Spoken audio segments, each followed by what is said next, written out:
finishing up chapter 3, and in chapter 3, this is the final scene of the story of Hosea and Gomer. Gomer never appears in the story again.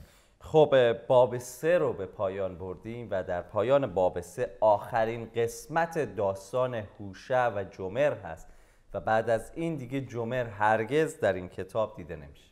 But you and I were talking at break about all of the touch points for the gospel in just these 3 chapters. ولی در این زمان استراحت بین این دو قسمت من و برادر دیوید داشتیم راجع به همین موضوع صحبت می‌کردیم که چقدر مفاهیم عمیق انجیل در همین 3 باب دیده میشه. So chapter 3 is really reflected strongly in chapter 2 verse 16. خب باب 3 خیلی بازتابش در باب 2 آیه 16 دیده میشه. این آیه رو میخونم و خداوند میفرماید در آن روز مرا شوهر من خواهی خواند و دیگر مرا بعل نخواهی خواند. Do you see that? And that's really what Hosea is saying is my relationship with you, Gomer, has been restored not to a slave or a master over a slave, but as a covenant relationship between a husband and a wife. خب هوشع به جمر در اینجا این رو میگه که رابطه من و تو احیا خواهد شد، دوباره از سر گرفته خواهد شد، ولی نه به عنوان کسی که تو را خریدم به عنوان یک برده این خونه باشی، بلکه به عنوان زن و شوهر. So what a beautiful picture of the gospel in Hosea's 1, 2 and 3. پس چه تصویر زیبایی عزیزان از انجیل ما میبینیم در هوشع باب‌های 1، 2 و 3. But we need to continue or we'll never finish the book of Hosea. ولی الان باید ادامه بدیم وگرنه هرگز این کتاب رو تمام نخواهیم کرد. So let's continue in chapter 4. پس با باب 4 ادامه میدیم. And let's just read verses 1 through 3 for now. با آیات 1 تا 3 رو میخونم. ای بنی اسرائیل، کلام خداوند را بشنوید، زیرا خداوند ساکنان این سرزمین را متهم میکند.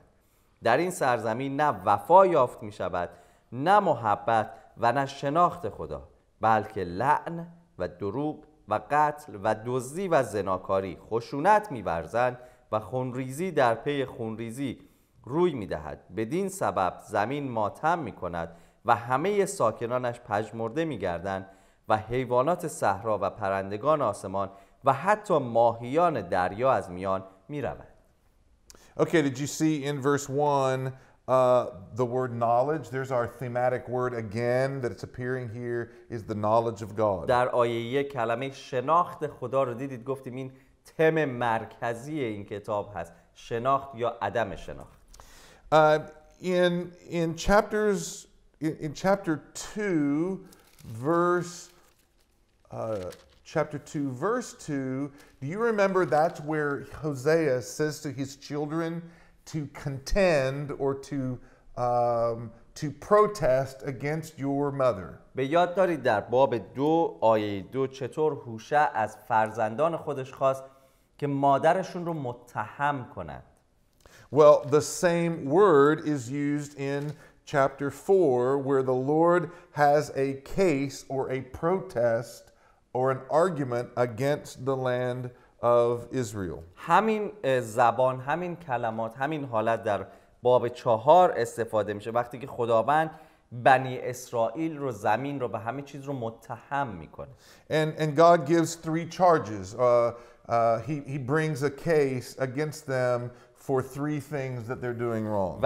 و سه اتهام به بنی اسرائیل وارد میکنه، برای 3 اشتباه اونها رو متهم میکنه. The first is that the people lack faithfulness. اولیش عدم یا کمبود وفاداری در مردم. And the understanding is here is that people say one thing but they act in a way that's different than what they say. و اون چه که اینجا وجود داره مثل ریاکاری هست. یک چیزی میگن مردم ولی عمل و رفتارشون چیز دیگری رو داره میگه. And he also says that there is a lack of kindness or chesed in the land. همینطور میگه که کمبود یا عدم محبت و رحمت، مهربانی یا اون واژه معروف خسد، رحمت، در زمین یافته میشه. Now, you should know this word chesed, right? We've talked about this word particularly in the book of Ruth. شمایی که این برنامه ها رو نگاه میکنید با واژه خسد باید آشنا باشید، چون به صورت خاص در کتاب روت راجع به اون خیلی مفصل صحبت کردیم. It's not just love it's not feelings of love, it's love connected to covenant. It's love connected to relationship. این فقط خسد فقط احساس محبت نیست، بلکه نوعی از محبت هست که در خودش عهد داره، نوعی از محبت هست که منتهی به رابطه میشه. It's love that's given to people who have no way to return that love back. So people who are weak, people who are struggling, who are foreign, I show love to them knowing that they can't ever give that love back to me. خسد محبتی هست که به دسته یا گروهی از مردم داده میشه یا نسبت بهشون ابراز کرده میشه که به هیچ شکلی نمیتونن اون محبت رو جبران بکنن. حالا یا اونقدر ضعیفن یا اونقدر فقیرن یا بیگانه و غریب هستن، پس به هیچ شکل نمیتونن محبتی که بهشون شده رو جبران کنن. And also God says that they lack knowledge, and we've talked about this before, this idea of not knowing God. همینطور سومین اتهامی که به اونها زده میشه از جانب خداوند عدم معرفت و شناخت اونهاست. So because of their lack of faithfulness, lack of compassion, lack of knowledge, there are some cultural consequences because of that. پس به خاطر عدم وفاداری، عدم رحمت و عدم شناخت و معرفت اونها یک سری تبعات فرهنگی به همراه داره. And he lists those consequences in verse 2. در آیه 2 این تبعات رو که از پی این کمبودها میاد رو به ما میگه. And that list in verse 2 is a breaking of the 3rd, 6th, 8th, 7th, and 9th commandments of the book of Exodus. پس ما میبینیم که در همین آیه 2 اگر 10 فرمان رو در نظر بگیریم شماره 6 3, 9, 6, 8 and 7. شماره 3 شماره 6 شماره 8 و شماره 9 و 7 شکسته شده در همین یک آیه. They are social crimes. That means there's crimes in society against one another. یک سری گناهان و یا جرم‌های اجتماعی در جامعه نسبت به هم اتفاق میفته. And it leads to a disturbing sentence in verse 2 where it says it leads to violence where blood touches blood. انقدر این اتفاقات در جامعه وضعش وخیم شده که در آیه 2 میگه خونریزی در پی خونریزی یا خون به خون میرسه، یه نفر میمیره خون اون به نفر بعدی میرسه، انقدر که نزدیک هم کشت و کشتار و خشونت زیاد هست. Even look at verse 3, even the land, even nature, even the creation is impacted by sin. و آیه 3 رو ببینید، حتی خلقت و زمین به خاطر گناهان اینها تحت تاثیر قرار گرفته. So this is a touch point for the gospel, right? Where sin, when there is no restraint, sin leads down paths that destroy everyone and everything. دوباره این یک نکته مهمی از انجیل رو به ما یادآوری میکنه که ما همه گناه کردیم و هیچ عامل بازدارنده‌ای برای گناه در نسل بشر وجود نداره. گناه از پی گناه همینطور پیش میره و انجام میشه.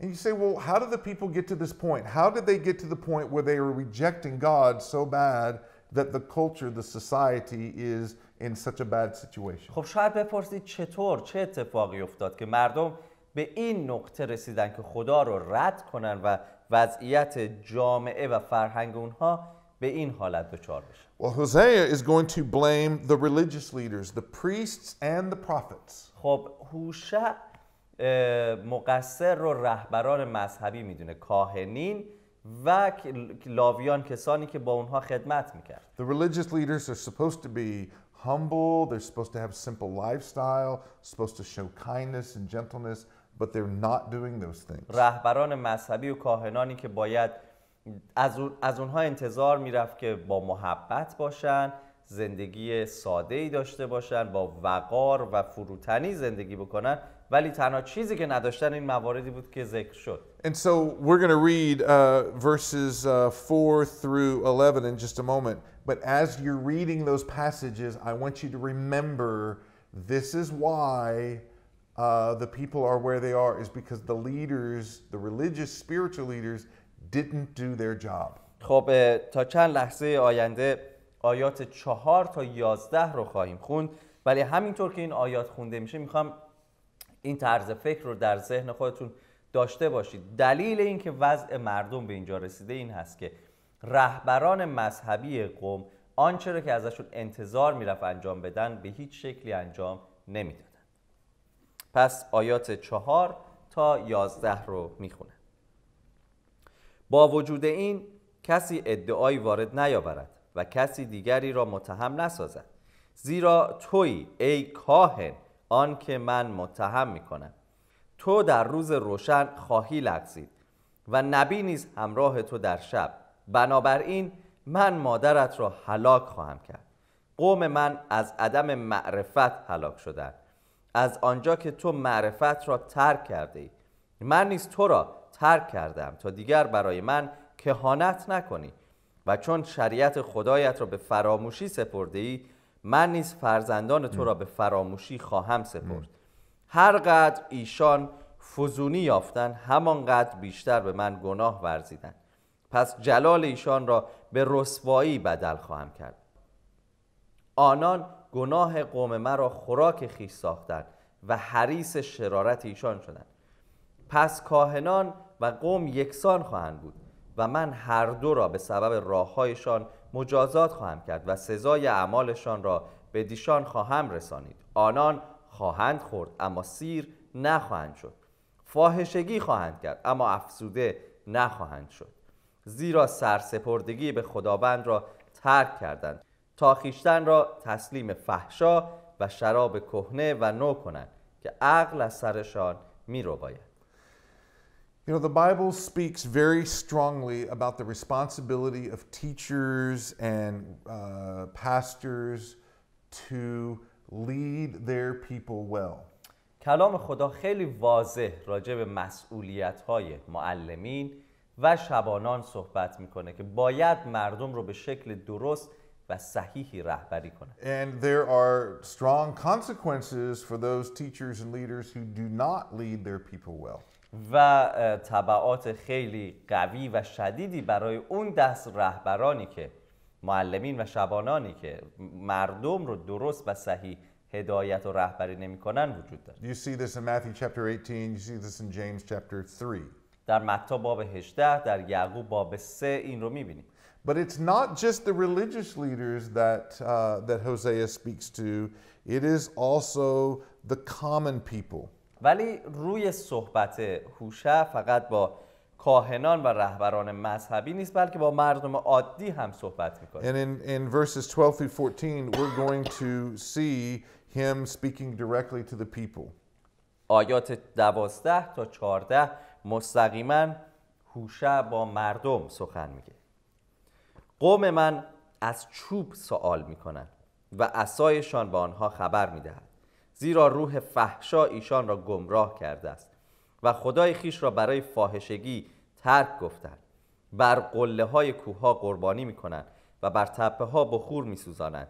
زیر درختان بلوط و سپیدار و بنه زیر سایه آنها نیکوست. از این رو دختران شما فاحشگی میکنند و عروسانتان مرتکب زنا میشوند. من دختران شما را آنگاه که فاحشگی میکنند و عروسانتان را آنگاه که زنا میکنند مجازات نخواهم کرد، زیرا خود مردان با فاحشه‌ها به خلوت میروند و با روسپیان بتخانه ها قربانی تقدیم میکنند. آری قومی که فهم ندارند تباه خواهند شد.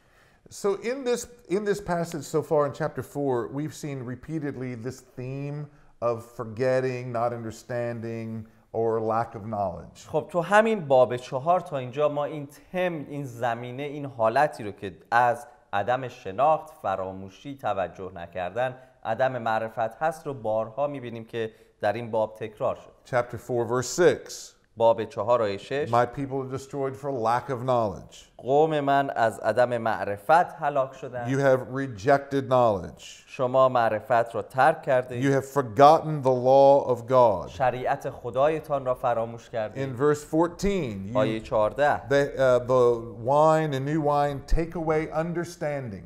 شراب تازه و کهنه درک و فهم اونها را ازشون گرفته. Verse 14, the people without understanding are ruined. با آیه 14 مردم متوجه نمیشن که چه خرابی به بار میارن.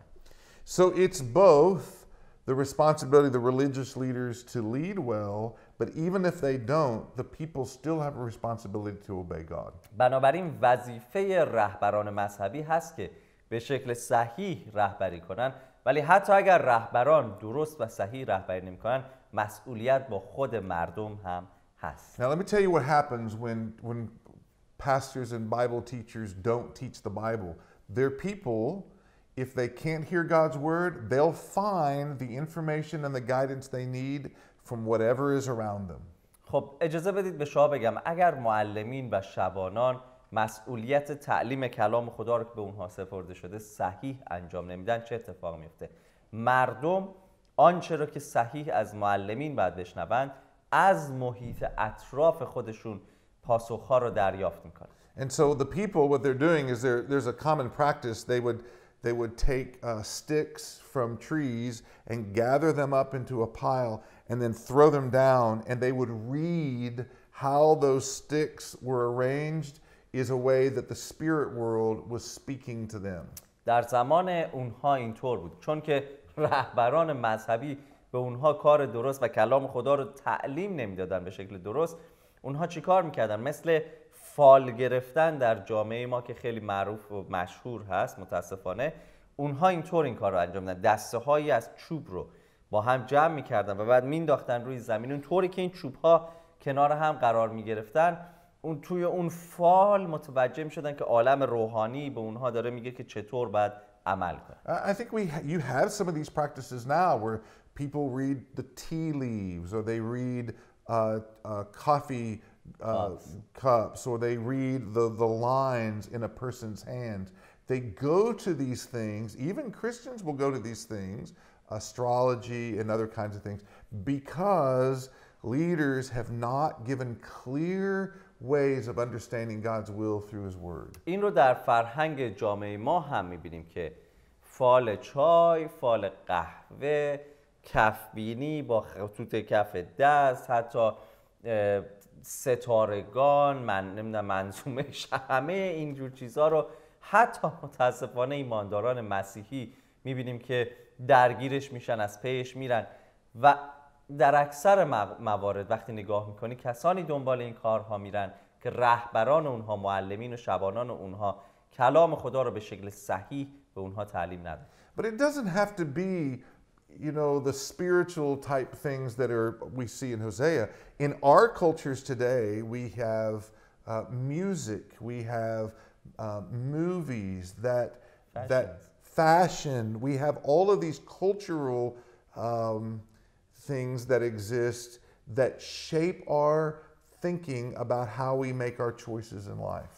ولی لزوما نباید فالگیری و اینها باشه. حتی در فرهنگ مدرن امروز ما موسیقی، فیلم ها، صنعت مد و لباس، اینها چیزهایی است که در اطراف ما به ما ایده میده و ما فکر میکنیم ما باید اینطور تصمیم بگیریم، ما باید اینطور زندگی کنیم و این ایده ها رو داریم از اون جور جاها میگیریم. All right, let's continue. Verses 15 through, let's just read 15 through the end of the chapter. خب ادامه میدیم و از آیه 15 تا پایان باب 4 رو میخونم. هرچند تو ای اسرائیل فاحشگی میکنی، مگذار یهودا تقصیر کار گردد. به جلجال مروید و به بیت آون بر نیایید و به حیات خداوند سوگند مخورید. بنی اسرائیل سرکشند، به سان گاوی سرکش.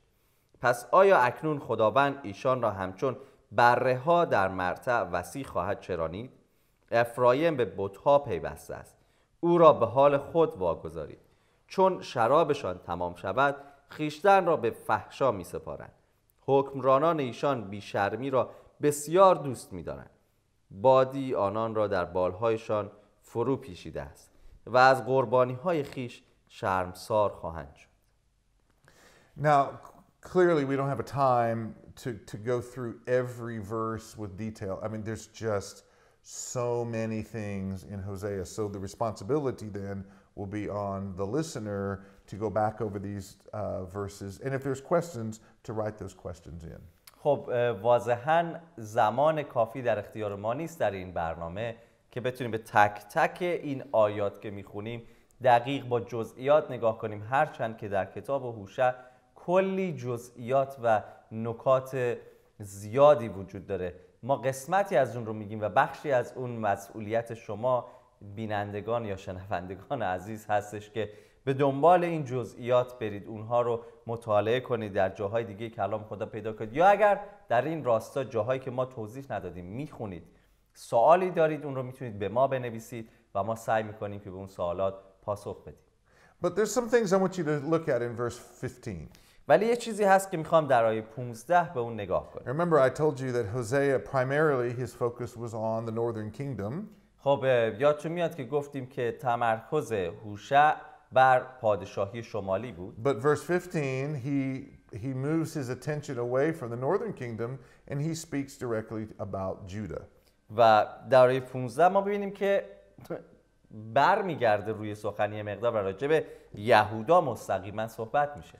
And I also told you one of the things that Hosea does is he references places in the earlier times in history of the Old Testament to make his message rich for the people who were listening. و همینطور به شما گفتم پیش از این که یکی از کارهایی که هوشع انجام داده ذکر نام و اسامی، حالا چه مکان و چه شخص هست، بسیار زیاد در پیغام خودش که پیغامش رو غنی بکنه برای شنوندگان پیغام. We saw this in Jezreel when he calls his son Jezreel, and that is a reference back into a violent place in Old Testament history. این رو در نام نخستین فرزندش یزرائیل دیدیم که برمیگشت به یک مکانی در عهد عتیق.